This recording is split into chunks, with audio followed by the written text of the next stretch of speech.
जय हिंद मित्रों।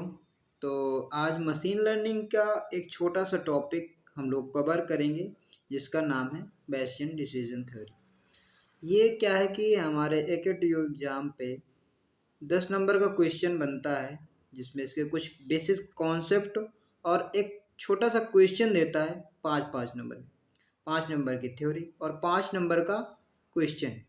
तो पहले मैं क्या करता हूँ, बेसिक कॉन्सेप्ट क्लियर करवा देता हूँ। इसके थ्रू एक एग्जाम्पल इसी के बेस्ड इसी एग्जाम मतलब थ्योरी पे बेस्ड एग्जाम्पल करवाएंगे और आई होप आपके 10 नंबर क्लियर हो जाएगा। So let's start, don't waste time extra. So इसमें लिखा हुआ है, आपको दिख रहा होगा स्क्रीन पे, Bayesian decision theory and learning, मतलब बेस थ्योरम जो आपने पढ़ा है वही। तो अब क्या है कि बेसियन डिसीजन थ्योरी जैसे ही आ जाए तो उसके एम्स थोड़ा सा मतलब बहुत ही मैंने शार्ट लिखा है कि आपको एक भी समझ में मतलब प्रॉब्लम ना हो। Take the action based on presence observation. Okay, ये चीज लेना मतलब ये एक्शन लेता है और प्रेजेंस ऑब्जर्वेशन को क्या करता है, एक्शन उसको मतलब परफॉर्मेंस करता है, कैसा क्या मेरा मशीन पे इनपुट जा रहा है। एक मतलब ये क्या है ना, एक संभावना, मशीन इनपुट लेने के बाद एक संभावना व्यक्त करती सकती है, एक्यूरेट आंसर नहीं देता है। तो वही चीज़ है। तो बेसिक कॉन्सेप्ट की बात की जाए तो बेसिक कॉन्सेप्ट में इसके कुछ टॉप मतलब टाइप्स हैं, जिसमें पहला टाइप्स आता है मेरा मार्जिनल प्रोबेबिलिटी। अब बात की जाए, आप इसको लिख सकते हैं ऐसे कि marginal probability is denoted by probability A. मतलब ये जो पी ए बना हुआ है यहाँ पास, इसको हम प्रोबेबिलिटी ए कहते हैं।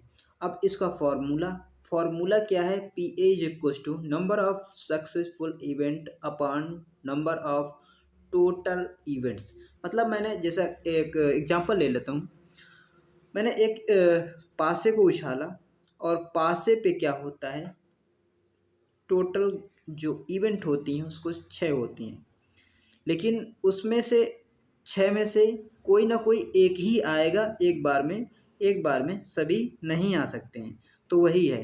तो प्रोबेबिलिटी का बेसिक कॉन्सेप्ट क्या होता है, वांट अपॉन टोटल। तो वांट के टोटल क्या है, पूरे 6 मेरे उसमें जितने भी होते हैं 6 नंबर होते हैं, वो मेरा टोटल हो गया। और वांट क्या है, हम लोगों की एक प्रोबेबिलिटी ये रहती है ना कि हम लोग कहते हैं कि 6 आ जाए, 7 आ जाए, वो 5 आ जाए, 4 आ जाए।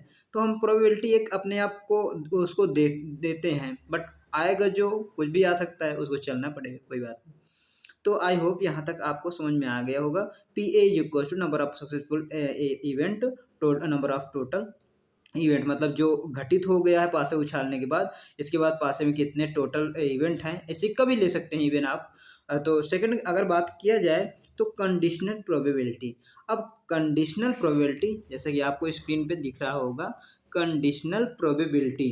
तो कंडीशनल प्रोबेबिलिटी में आप इंटर में पढ़े होंगे ये formula, P A upon B, P A upon B is equal to P A intersection B upon P B.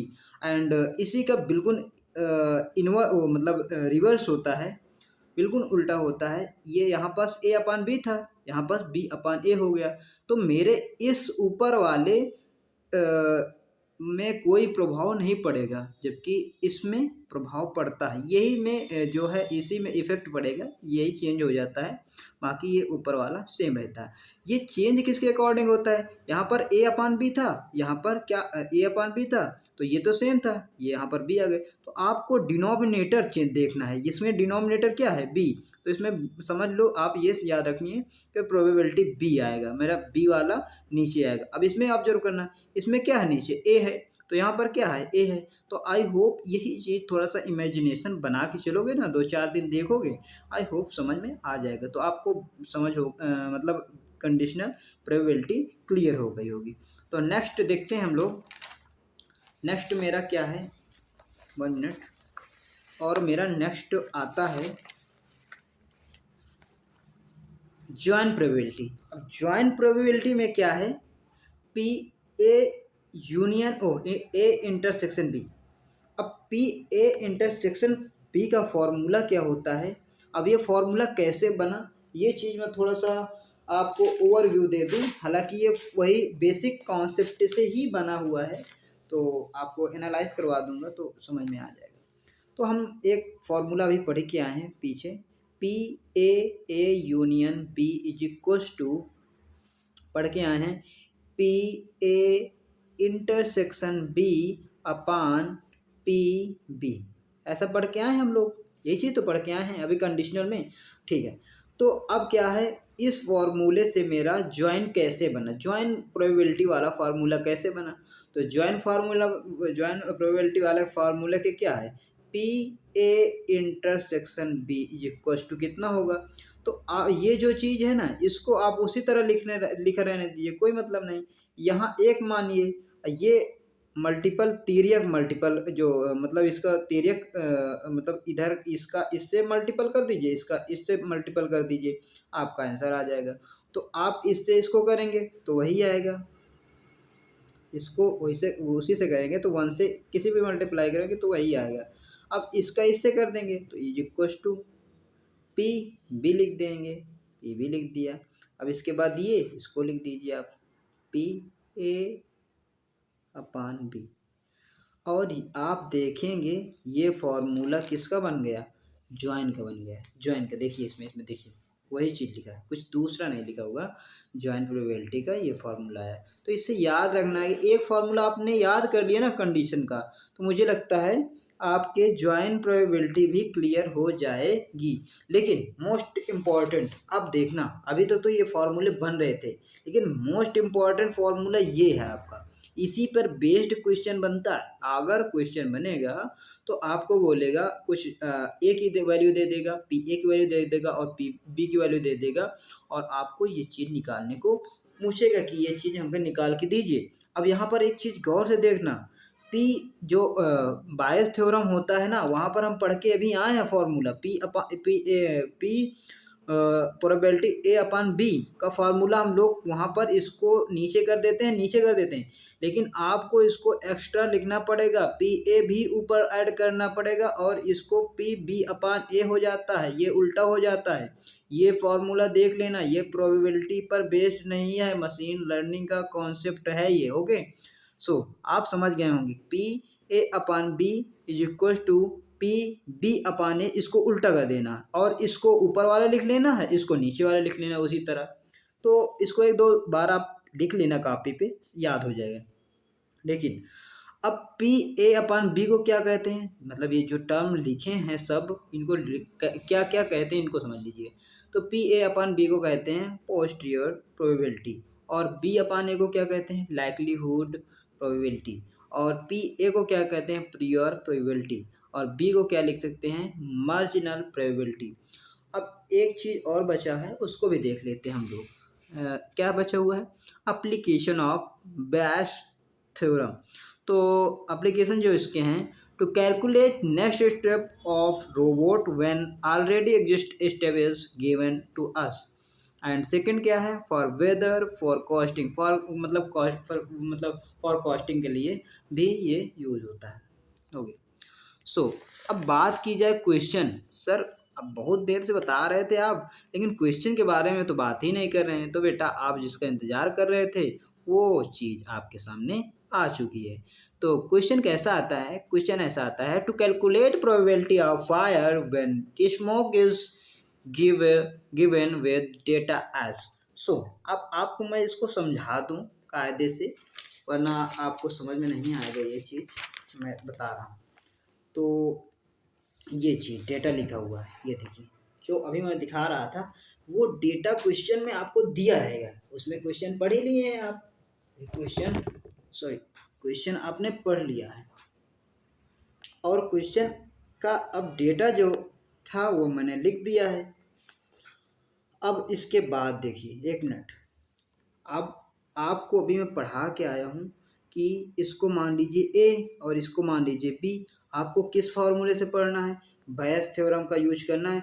तो बैस थ्योरम का यूज कैसे करना, अब एक मिनट हम इसको एनालाइज करवा दें, P A upon B, is equal to कितना हो जाएगा, P A upon B is equal to कितना हो जाएगा। तो फॉर्मूला वैसे क्या होता है, पी बी अपान ए, उल्टा हो जाएगा, पी बी अपान ए हो गया। इसके बाद इनटू, अब ऊपर वाला ही मुझे लिखना है तो पी बी लिख लेना है। ओके, सो अब जो सॉरी पी ए लिखना है, ये ऊपर वाला ही लिखना है मुझे, और नीचे वाला फिर प्रोबेबिलिटी बी लिख लेना है। इतना समझ में आ गया। लेकिन हमको पी ए और बी में तो मैंने फॉर्मूले से तुमको समझा दिया, लेकिन वहां पर ए और बी को कुछ भी दे सकता है एग्जाम में। जैसे यहाँ पर पी ए को दे दिया है तुम्हारा फायर 0.3, सो पी ए को दे दिया है फायर, और पी बी को दे दिया है स्मोक, पी बी को दे दिया है स्मोक, तो उसको कंपेयर करना पड़ेगा आपको। तो अब इसका फॉर्मूला क्या बन जाएगा, तो इसका फॉर्मूला बन जाएगा P fire upon smoke, P fire upon smoke is equal to क्या बन जाएगा, पी स्मोक अपान फायर, ये P smoke upon fire into, अब देखिए यहाँ पर फायर ऊपर ही रहेगा, जैसा कि अभी ऊपर वाले कुछ वो फॉर्मूले में दिख रहा होगा। तो क्या हो गया आपको, फायर पी फायर अपान पी स्मोक आ जाएगा, क्या आ जाएगा, पी स्मोक। पी का मतलब क्या है, प्रोबेबिलिटी, इतना तो समझ गए होंगे, इतनी देर से पढ़ा रहा हूँ, बार बार प्रोबेबिलिटी लिख बोल रहा हूँ। ठीक है, तो अब देखिए यहाँ पर मुझे वैल्यू, इसकी सभी वैल्यू दी होंगी क्वेश्चन में, आपको समझना पड़ेगा ये चीज़, अगर दो एक बार लगाओगे तो समझ में आ जाएगा।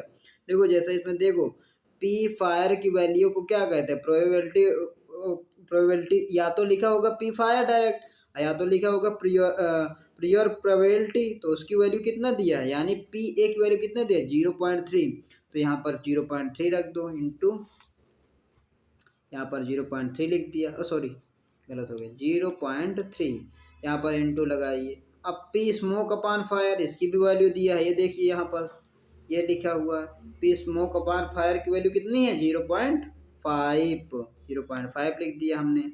अब देखिए इधर 0.5 लिखा। अब इसमें देखिए, अब मेरी वैल्यू किसकी बची है, पी स्मोक की वैल्यू मुझे नहीं पता है, किसकी पता नहीं है, स्मोक की, तो पी स्मोक की वैल्यू पता है, वो भी 0.7 हो गई इस फॉर्मूले के इक्वल है। अब इसको आप कैलकुलेट कर ली, 5×15 0.15 अपान 0.7, और जब इसको फाइनल आंसर हल करेंगे दोनों को, तो आपका आ जाएगा 0.214। आई होप ये क्वेश्चन आपको समझ में आया होगा, ये वीडियो आपको समझ में आई होगी, बहुत ही हेल्पफुल है, आप इसको देखिए, दोबारा देख लीजिए, समझ में आ जाएगा। सो ओके, हम यहीं पर क्लास डिसमिस करते हैं, और दूसरा क्वेश्चन फिर मैं लेके आऊँगा। Thank you for watching this video, thank you.